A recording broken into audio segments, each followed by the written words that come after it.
जय जय राम कृष्ण हरी, जय जय राम कृष्ण हरी. रामकृष्ण नामी उन्मनी साधली, तयासी लाधली सकळ सिद्धी. काय साधते? उन्मनी. उन्मनी आपली ही एक अवस्था आहे. उन्मनी अवस्था म्हणजे अमनस्क अवस्था आहे. उन्मनी अमनस्क ही अशी अवस्था आहे की ज्या अवस्थेमध्ये आपल्याला मनच नाही असे वाटते.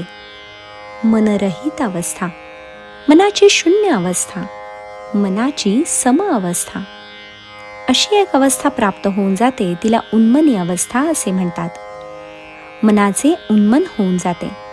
थोड्या वेळापुरते त्याचे उच्चाटन होऊन जाते आणि ज्या माणसाच्या मनाचे जपामध्ये उच्चाटन झाले की त्याचा जप इतका सुंदर चालतो की मग त्याला कुठलाच अडथळा नाही. खरा अडथळा ते मनच आणते.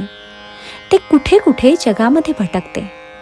अशा भटकणाऱ्या मनाला उन्मनी अवस्था आली, अमनस्क अशी अवस्था आली, मलरहित अशी अवस्था आली तर तो जप अतिशय तीव्र वेगाने, अतिशय शुद्ध, अतिशय कल्याणकारक असा होतो.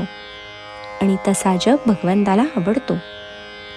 भगवंताला तर तुमचा कोणताही नामजप आवडतो. तुम्ही घेता ते नाम त्यांना तेव्हाच गोड वाटते की ज्या वेळेला तुमचे मन अमन झाले असेल. अशा अमनस्क अवस्थेमध्ये, उन्मनी अवस्थेमध्ये जेव्हा तुम्ही नामजप कराल तेव्हा भगवान ताबडतोब प्रसन्न होतात. म्हणून ज्ञानोबा म्हणतात, रामकृष्ण नामी उन्मनी साधली, तयासी लाधली सकळ सिद्धी. ज्याला उन्मनी अवस्था येऊन जप करता येतो त्याला सगळ्या सिद्धी प्राप्त होतात. जगातल्या ह्या सगळ्या रिद्धी आणि सिद्धी जाऊ द्या, पण खरी जी मोक्ष सिद्धी आहे, जी आत्मसिद्धी आहे ती त्याला प्राप्त होते.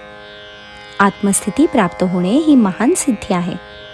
तेव्हा बाकीच्या सगळ्या सिद्धी जेव्हा ज्या ज्या वेळेला जशा उपयोगाला येतील त्या येऊ देत.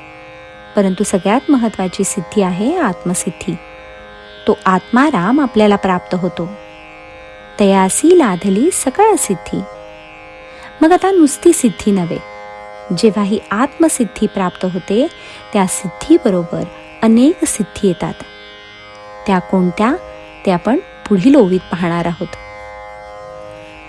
जय जय राम कृष्ण हरी, जय जय राम कृष्ण हरी.